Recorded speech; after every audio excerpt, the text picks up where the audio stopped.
I never thought this could happen to me. You see these stories online, you hear about them from friends of friends, but you never, ever imagine it'll be your own life. Lauren and I, we were supposed to be the exception.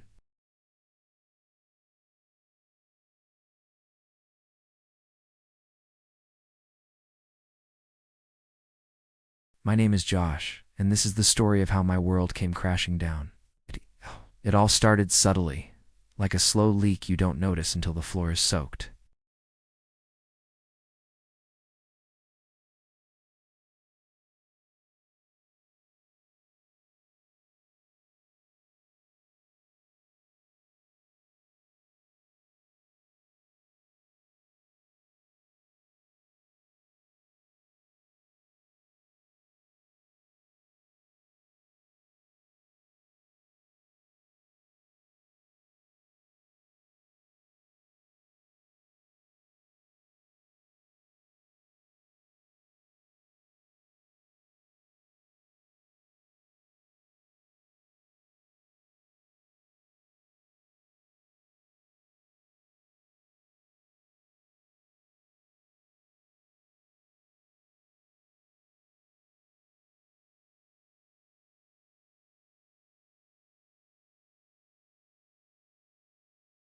There was a huge, last-minute project deadline, an all-hands-on-deck crisis at work.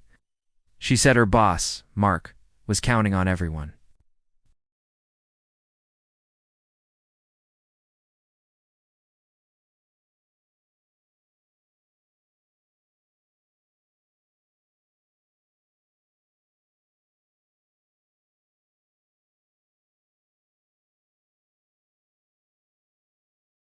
The late nights became more frequent. Work trips started, short 1 or 2 night stays in nearby cities for client meetings.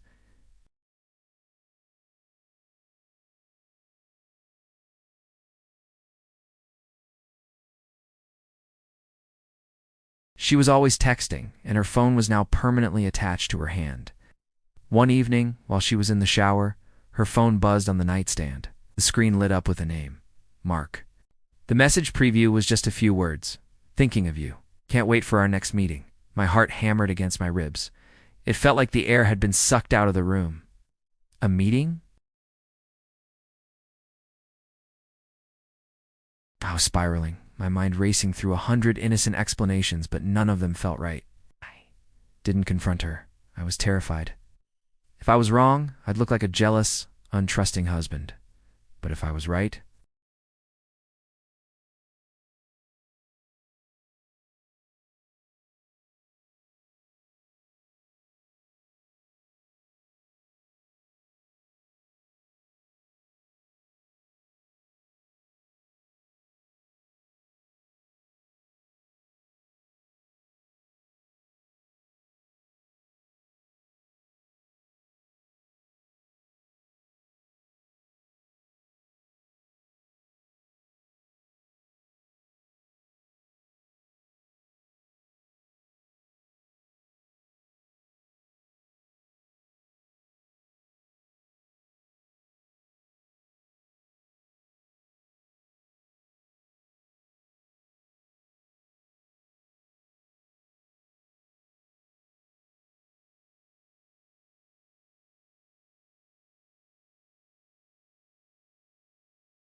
the lobby was bustling, but there was no sign of a conference.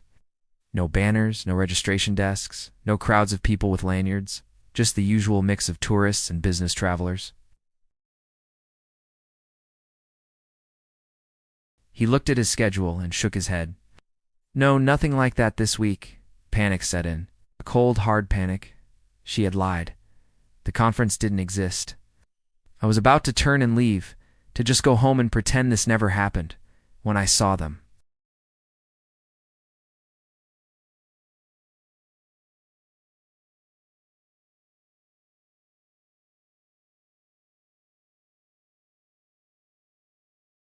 He had his hand on her back, his thumb rubbing slow circles.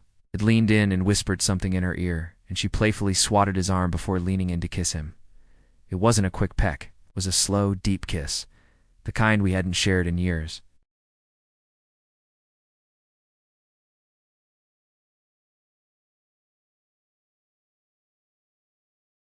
kissing another man. It was like watching a movie of someone else's life, a horrible, tragic film that I couldn't turn off. I felt a strange mix of white-hot rage and a deep, hollow emptiness.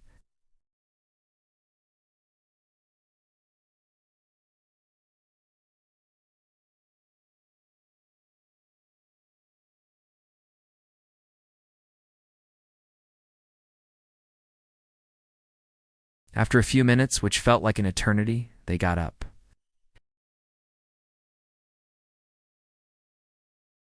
They got into an elevator, and as the doors closed, he kissed her again.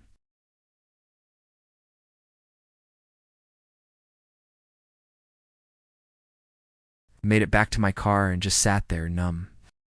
The 3-hour drive home was a blur. I don't remember any of it.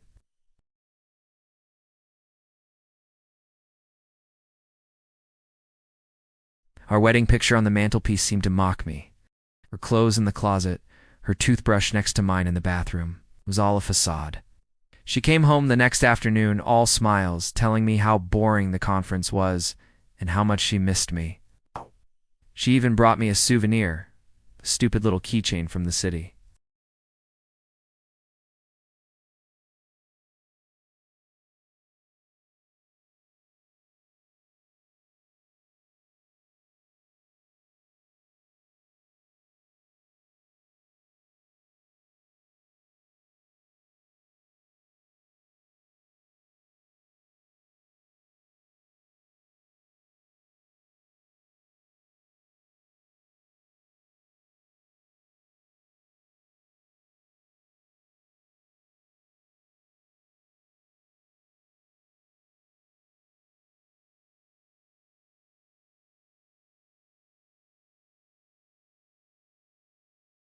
The late nights, the work trips, it was all him. She said it was a mistake, that she loved me, that Mark meant nothing.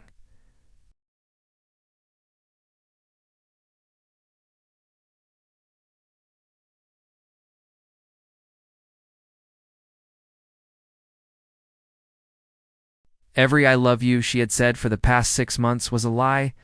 Our life together was a lie.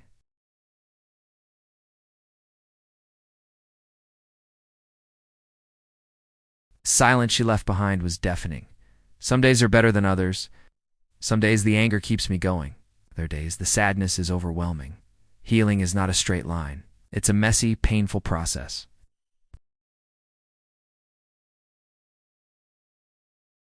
I deserve honesty and a love that is real. Even though it hurts more than I can describe, I know that walking away was the first step toward finding that.